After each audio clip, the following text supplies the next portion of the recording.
మీ మోకాల నొప్పులకు ఎటువంటి సర్జరీ లేకుండా ఎపియాన్ పెయిన్ క్లినిక్ అందిస్తున్న అత్యాధునిక చికిత్స.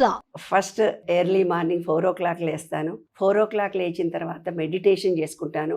మెడిటేషన్ అంటే స్నానం చేసుడు అవన్నీ వ్యవహారాలు నా దగ్గర ఉండవు. బెడ్ మీద కూర్చొని మెడిటేషన్ చేసుకుంటాను. 4 to 4:30 మెడిటేషన్ చేసుకున్న తర్వాత లేదా 5 వరకు మెడిటేషన్ చేసుకున్న తర్వాత 5:30కి వాకింగ్ వెళ్ళిపోతాను. ఉస్మానియా యూనివర్సిటీకి వాకింగ్ వెళ్ళిపోయి 30 ఏళ్ల క్రితమే నాకు డాక్టర్లు చెప్పారు, బొక్కలన్నీ అరిగిపోయాయమ్మా, నువ్వు నడవలేవు, కూర్చోలేవు, తిరగలేవని. కానీ చక్కగా 5 to 6 లేదా 6 to 7 లేదా 7 to 8 1 hour వాకింగ్ వెళ్ళిపోతాను నాన్న. వాకింగ్ వెళ్ళిపోయి టీ కూడా తాగను. అలా వెళ్ళిపోయి వాకింగ్ చేసి ప్రకృతితో మాట్లాడుకుంటాను. ప్రకృతి చక్కగా నాతో మాట్లాడుతుంది. ఆ పంచభూతాలతో కాళ్ళకు చెప్పులు లేకుండా మట్టిలో నడుస్తాను, గడ్డిలో నడుస్తాను. చిలకలు మాట్లాడతాయి, పక్షులు మాట్లాడతాయి, విశ్వం మాట్లాడుతుంది. మా ఆయన అంటాడు, వర్షంలో ఎలా వెళ్ళావే, వర్షం పడదు ఏం పడదు నేను చెప్పిపోయాను కదంటే వర్షం పడదు, వర్షం ఏ రోజు పడదు. అక్కడ కూడా బోల్డ్ మంది ఫ్రెండ్స్ ఉంటారు. ఎవరు చిలకలు, పక్షులు, నెమళ్ళు అన్నీ చక్కగా మాట్లాడతాయి. ఇంటికి వచ్చిన తర్వాత చక్కగా స్నానం చేసి దీపం పెట్టుకొని ఏ ఇడ్లీనో వడనో, ఇడ్లీ కానీ ఏదో ఒక సాత్విక ఆహారాన్ని ఓట్స్ వేసుకోవడం కానీ, అలా లైట్ ఫుడ్. నేను ఎంత ఫిజికల్ వర్క్ చేస్తానో దానికి తగిన టిఫిన్ చేస్తానన్న ఓట్స్ వేసుకోవడం కానీ, లేదా ఇడ్లీలు ఇప్పుడు 4 తినేవాళ్ళము, ఇప్పుడు 2కి వచ్చాము. ఎందుకంటే ఫిజికల్ వర్క్ తగ్గిపోయింది కదా మాకు. 2 ఇడ్లీలు తింటాను, మొలకెత్తిన విత్తనాలు తింటాను, డ్రై ఫ్రూట్స్ తింటాను నాన్న. దాని తర్వాత మధ్యాహ్నం ఖచ్చితంగా 12 నుంచి 1:30 వరకు లంచ్. అది కూడా పప్పు, కూర, రసము కంపల్సరీ ఉండాలి. పిక్కిల్స్ తినడం అనేది నా లైఫ్లో ఇప్పటిదాకా తెలియదు. నేను అసలు పిక్కిల్స్ చేస్తాను, అందరి గురించి పెడతాను. కొన్నవి కానీ ఇంట్లో చేసినవి కానీ ఆవకాయలు లాంటివి నేను ఎప్పుడు తినను. టేస్ట్ చూస్తాను కొంచెం, అంతే కానీ అలాంటి ఆహారం తినడం అలవాట్లేదు నాకు. తర్వాత సాయంకాలం స్నాక్స్ ఏవో మురుమురాలు కానీ, అటుకులు కానీ, ఏవో ఒకటి లైట్ ఫుడ్ కొంచెం తిని టీ తాగుతాను. రాత్రికి 2 ఇడ్లీలు కానీ, దోశ కానీ, ఉప్మా కానీ లైట్ ఫుడ్ తింటాను అన్న. ఎంత ఫిజికల్ వర్క్ చేస్తానో అంతే నేను తింటాను. కాబట్టి ఎన్నో పదార్థాలు మా చుట్టూ ఉంటాయి. మా పిల్లలు బజ్జీలు తెచ్చుకొని తింటారు, పునుగులు తెచ్చుకొని తింటారు. మా చుట్టాలు ఇంటి నిండా వాళ్ళ గురించి చాలా చాలా వెరైటీలు చేస్తాను, కానీ అవేవి నేను తినను. నేను ఎప్పుడు మౌనవ్రతంతో ఉంటాను. చాలాసార్లు అమావాస్య, చతుర్దశి, పున్నమేని ఎన్నో రోజులు మౌనవ్రతంతో ఒంటరిగా విశ్వంతో ఎక్కువ సార్లు ఉంటాను. కాబట్టి ఎప్పుడు హెల్దీ. నాకు ఏ రోగం లేదు నాన్న బంగారు తండ్రి. నేను హెల్దీగా ఉన్నాను. ఒక థైరాయిడ్ మాత్రమే ఉంది, ఒక థైరాయిడ్ గోళీ మాత్రమే వాడతాను.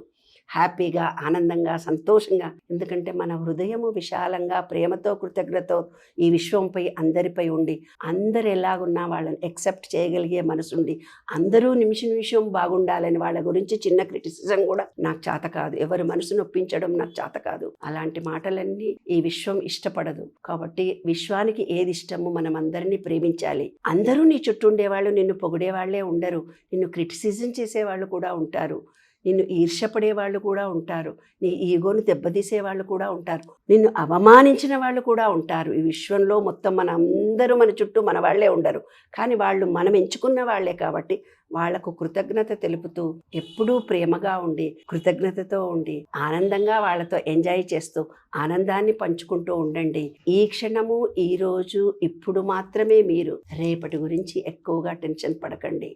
ఎప్పుడైతే మనం ప్రజెంట్లో ఉండి ఎరక కలిగి ఉంటామో విశ్వం ఎప్పుడూ మనతోటే ఉంటుంది. ఆనందంగా, సంతోషంగా ఉంటాము. మనం తినే ఆహారం మీద దృష్టి పెట్టడము, మనం ఆలోచించే ఆలోచన మీద దృష్టి కలిగి ఉండడము, ఏ మాట విశ్వంలో ఎవరినంటున్నామో ఎరక కలిగి మాట్లాడడం నేర్చుకుంటే జీవితం ఎప్పుడు ఆనందంగా, సంతోషంగా ఉంటాము. Happy and enjoy you also. నా వయసు దాచుకొని వయసు జరుగుతున్నాడు చూడు ఈ అబ్బాయి. వయసు ఎవరైనా చెప్తారా? అమ్మో, సీక్రెట్ నేను చెప్పను, కానీ అడిగినందుకు చెప్తాను. కానీ మీరు మనసులో దాచుకోండి. 66 సంవత్సరాలు నాకు. 30 ఏళ్ల క్రితం వెన్నెముకలో బొక్కలు అరిగిపోయాయి. డాక్టర్ అన్నాడు, ఎలాగమ్మా ఇంత హార్డ్ వర్క్ చేశావు అన్నాడు. మెంటల్లీ రిటార్డెడ్ స్కూల్ రన్ చేశాను. 2nd ఫ్లోర్లో మా ఇల్లు, గ్రౌండ్ ఫ్లోర్, 1st ఫ్లోర్లో మా ఇల్లు. అలా ఎక్కి దిగి, అంటే ఆర్థరైటిస్ అంటే వాతతత్వం ఉంది. ఆ వాతతత్వం వల్ల తొందరగా బొక్కలు అరిగిపోయినాయి. ఆ వాతతత్వం ఎలా కంట్రోల్ చేసుకుంటే మన బొక్కలు మిగతావి అరిగిపోకుండా ఉంటాయో అలాంటి జాగ్రత్తలు తీసుకోవాలి. ఏ మహిళ అయినా. మోకాళ్ళు అరిగిపోయినాయని మంటలు అంటారు, ఇంకేవారు. భూతత్వంతో సంబంధం లేకుంటే బొక్కలు అరిగిపోతాయి నాన్న. భూమితో అనుబంధం పెంచుకొని కాళ్ళను మట్టిలో కాళ్ళు పెట్టండి, గరికలో కాళ్ళు పెట్టండి.